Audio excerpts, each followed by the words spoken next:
Hello again, and here we are at Perfectly Paranormal, episode 145.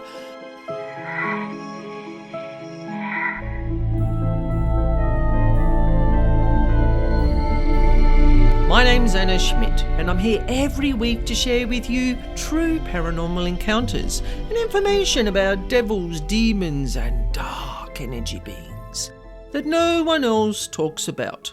Now today I had a question from Sally in the US. Now Sally asked, can demonic entities read my mind? And I went, ooh, that would make a really good topic.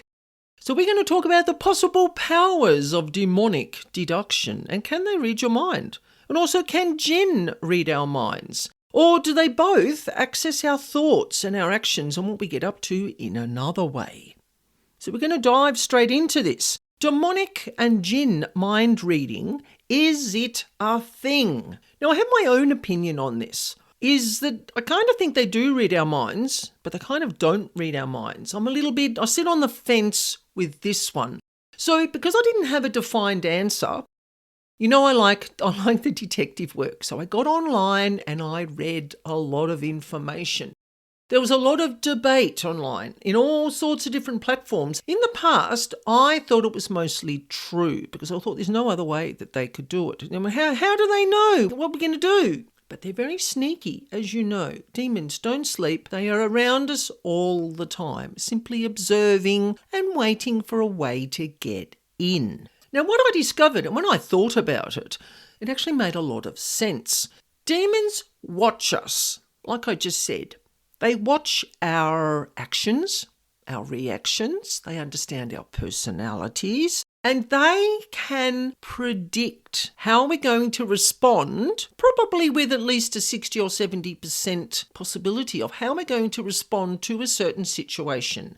Unless we've learned from that situation, which we all do eventually, well, some of us do, not to respond in negative ways. But people still fall into old habits, and that is what the lower vibrational beings rely on. But sometimes when we wake up, when the light comes on and we go, oh, if I keep living like this, I'm going to end up dead, or I'm going to be sick, or I'm not going to have a job. So then they go, wow, I need to pull my socks up. I need to get myself in line. I need to improve my life and my well-being. Can they predict our futures? Can they predict our future choices? Like I just said, they think we're creatures of habit. I think, when I thought about this, our futures change every single second of every single day. It's very hard to plan in the future because you don't know what's coming today, tomorrow. Like an hour from now, I could be doing something totally different. I could stop podcasting, change my life in some way. You just don't know what's coming. So demonic entities can't predict our futures. They only know what we have done in the past, and they think we're creatures of habit. But we do kind of keep the devil on his toes because they're watching, these henchmen, they're watching and wondering, and they're looking at the probability. And I bet they're having bets. I bet they lay out bets on what we're going to do or what will hopefully happen to benefit the dark outcomes that they want. Because they wanted us to be sad and lonely and miserable and unhealthy and hooked on drugs and creating all the negative emotions, which is what they feed off. They want to keep us in that state. So they're going to be whispering to us. They're going to be tempting us, triggering us and trying to get us to create all that negativity. Now, higher vibrational beings, whether you believe in whoever, whether it be Buddha, archangels, Jesus, God, Muhammad, whoever it is that you believe in whichever way, whether it's spiritual or religious, I try to be very open with my wording. They know our life path and they're there to help with it, with the ups and the downs. And they will give you opportunities that are going to benefit you, whether it's 2 steps forward and 1 step back. Whereas the demonic entities aren't here to help us. They're observers. They don't read your mind. They observe, they watch, they take notes. I'm sure they've got clipboards, some of them. Now, a friend of mine calls the dark energy being, what I call dark energy beings, she calls them the scouts. She says that they are watching us to then go and report back to the higher ranking demonic beings who then possibly come and cause sorts of mayhem in people's lives. But that is really interesting because when I do house clearings, initially I used to find lots of what I called dark energy beings. But mainly now, what I find in people's homes, around people, pets, cars, attached to the vibrations that are in the car, all the negative vibrations, is the demonic level entities.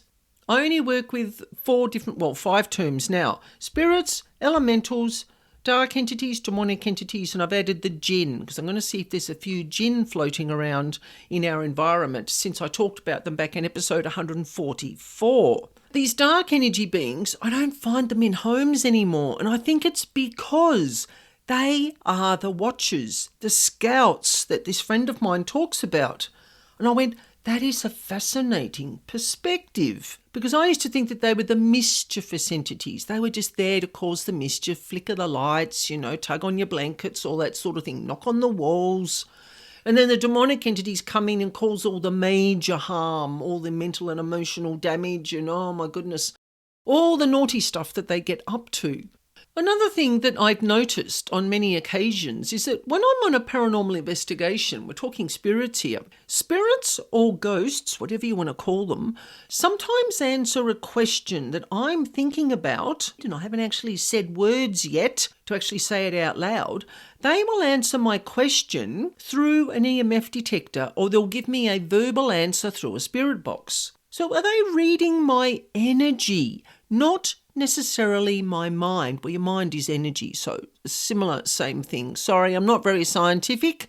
I'm just trying to put it out there in everyday language. Your mind is energy. Because when paranormal beings, when spirits work with whether it's an ovulus, which has a dictionary, or you're using a ghost app, something like GhostTube, which is fabulous, by the way. I love GhostTube. Spirits give very relevant responses. So it's not some random word they're just picking out of the environment. It's not random words that people have put into these devices that are just going to pop up. Spirits give relevant answers. And sometimes when you've been thinking about a question, the answer comes up before you've had a chance to say it. And I'm like, wow, can they read my energy? Because spirits aren't around us all the time like demonic entities. Spirits hang out wherever they hang out. If they died in a jail, they're most likely going to be there. If they're on the job doing their thing, like the javelin men and the convict spirits that are over the hill from here at the Richmond Historic Jail, or the spirits that are at the old Queenstown Hospital and in the nurses' home. They're all still on the job doing their own thing. They're not watching me and observing me and gathering intel like the demonic entities do. So can these beings actually read our minds? Read our energy? Something for you to think about. Now, when I do my dowsing, which is simply I use a pendulum, or you can use the rods. Now, all those people rolling their eyes, it does actually work. So my pendulum helper doesn't have a name. So when I pick up my pendulum, it'll instantly spin in a clockwise circle. That's normally my yes, but it's also my getting ready. So is that my higher self? Is that my soul energy? Is that a angelic or an archangelic being? It's always a high vibrational being. I know when something lower vibrational is messing with my pendulum. It gets heavy, it doesn't spin right, it feels awkward and uncomfortable. Sometimes, like with the spirit that I just mentioned, I am thinking a question that I'm going to ask my pendulum. And as I'm thinking it, it's giving me the answer. Is that because I'm connecting to my higher self to do the energy work? I don't know. The pendulum helper won't give me a name or tell me what type of being it is. It says it's a higher vibrational being. Sometimes I get angelic, sometimes I get spiritual. It doesn't want me to know. I don't need to know. We humans sometimes ask too many questions. But my pendulum helper, it's always accurate. Always accurate. People will message me after I've done the house clearing and they go, how did you know this happened then? I go, because I did the dowsing with my pendulum. And they go, well, how does that work? I said, well, I ask your home for the information, and your home converses with my pendulum helper to give me the information, to write it down, to give it to you, and for me to clear it from the home. I don't actually clear it from the home. Archangel Michael or Archangel Raphael clears it. But I'm the representative here on earth that works with them, if you want to look at it that way. So it's all a little bit confusing. It really is all just a little bit confusing. But let's not get sidetracked too much. Like, seriously, I always get sidetracked. This is why I have notes when I do my podcast episodes. So lower vibrational beings, let's get back to them. They don't know our future, but they're pretty good predictors. And they can sometimes manipulate people when they're in a vulnerable state.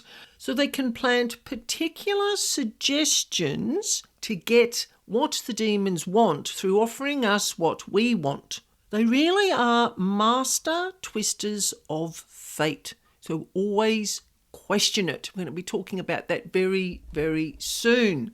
We're going to look at how to avoid giving demonic entities what they want. I was going to put this in another episode and I thought, nope, it fits in right here. So how do they know what we want, what our desires or needs are?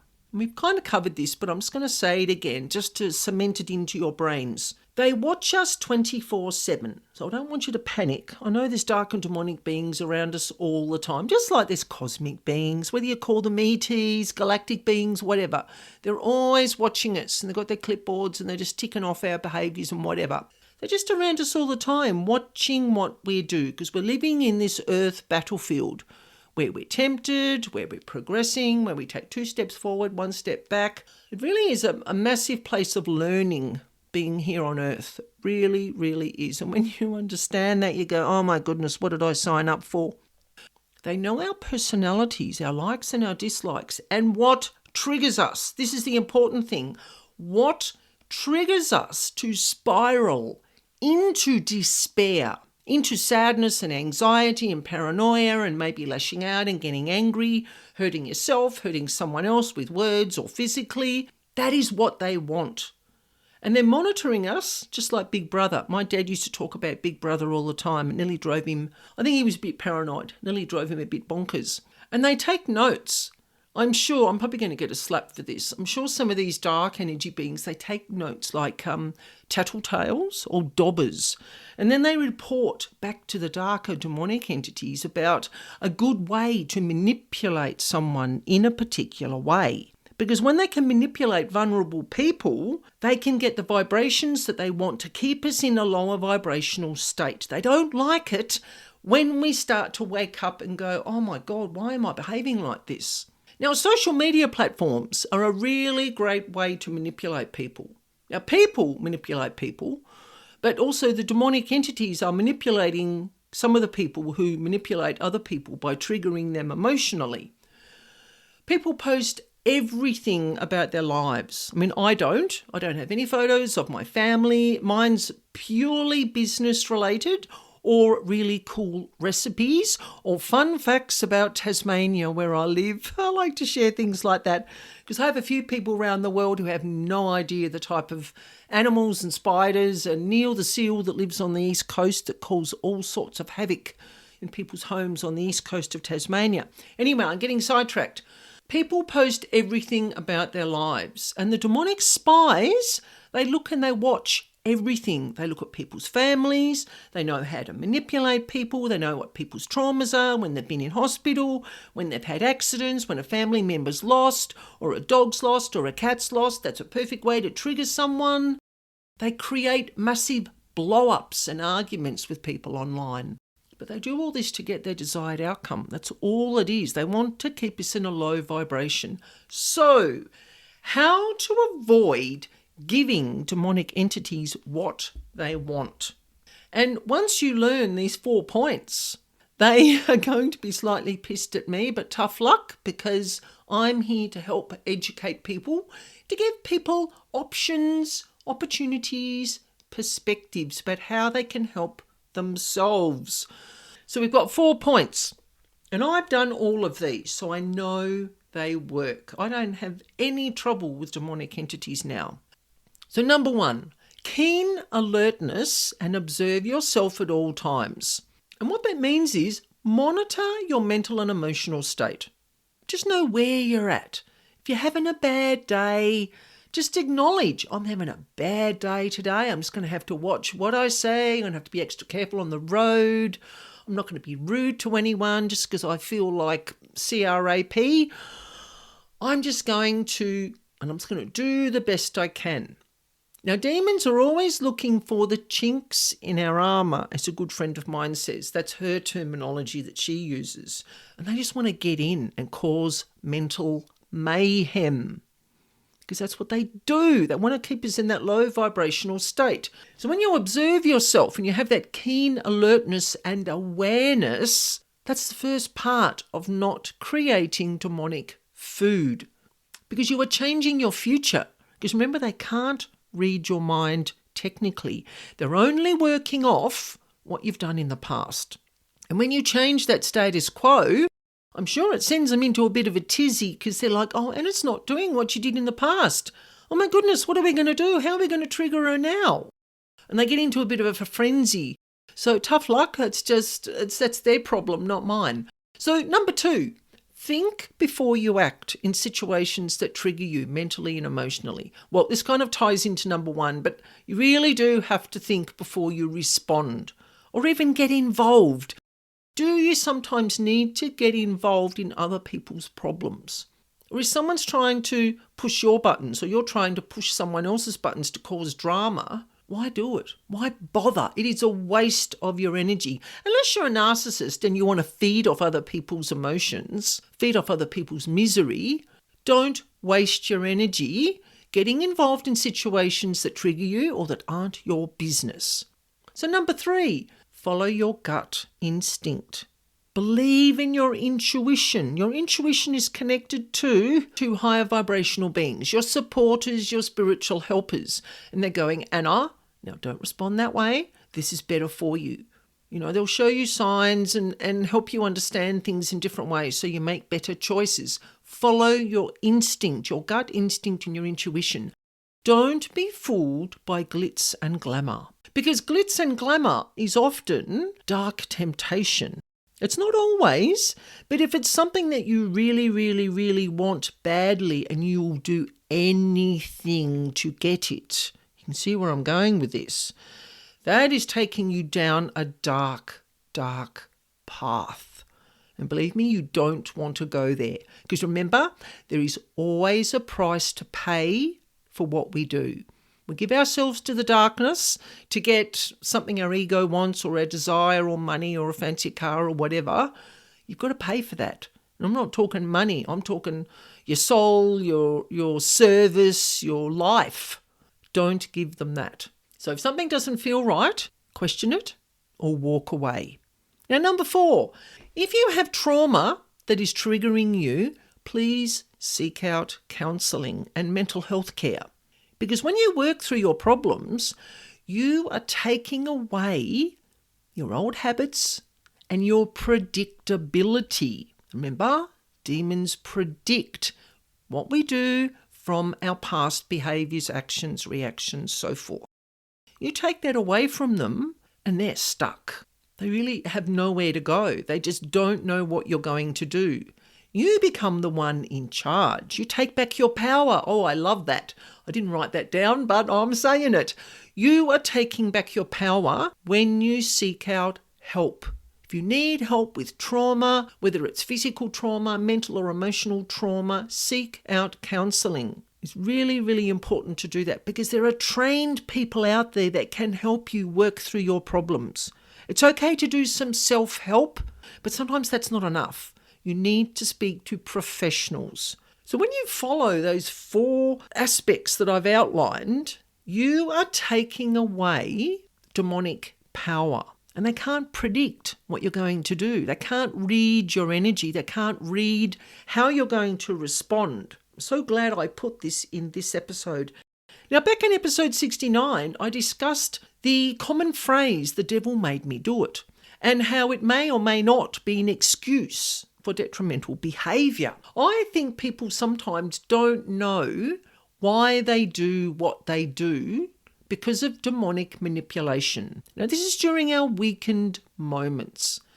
But we have to remember that we are in charge of our lives. No matter how down and out we feel, how depressed we feel, we are still in charge of our thoughts, our words, our actions, and our reactions. We have free will.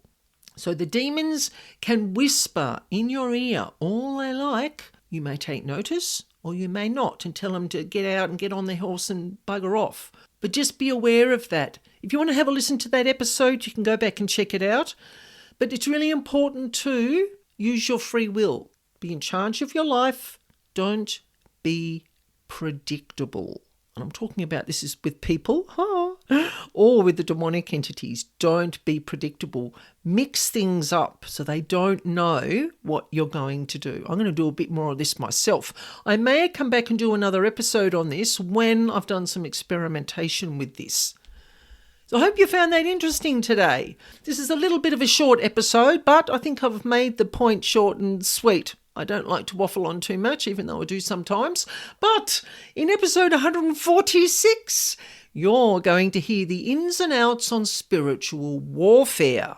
This has come up a lot lately for me because this is where I am at. This is what I've been dealing with for the last few years. And I feel like there's a lot of people dealing with this and they have no idea what's going on. So we're going to be talking about spiritual warfare and the armour that you need to survive. Now, we're not talking physical armour because we're not talking about physical beings. We're talking about energetic and spiritual and possibly religious armour that you can utilise to benefit your lives.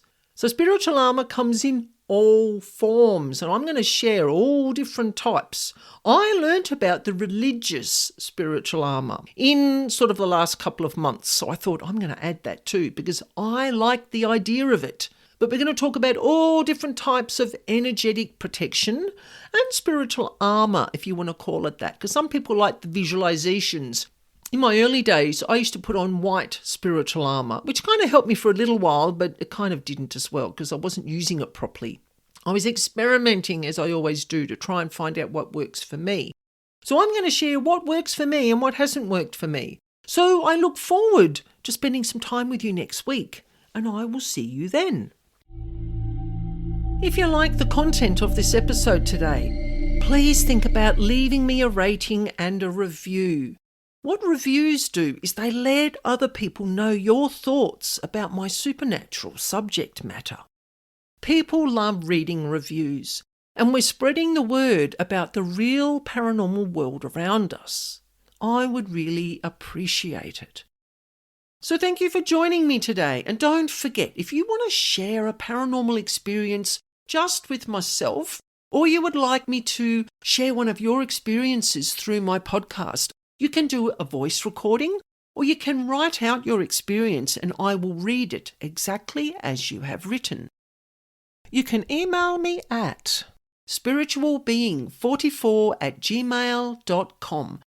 And for information on paranormal house clearing, you can visit my website, Spiritual Being. You will find the address in the description box.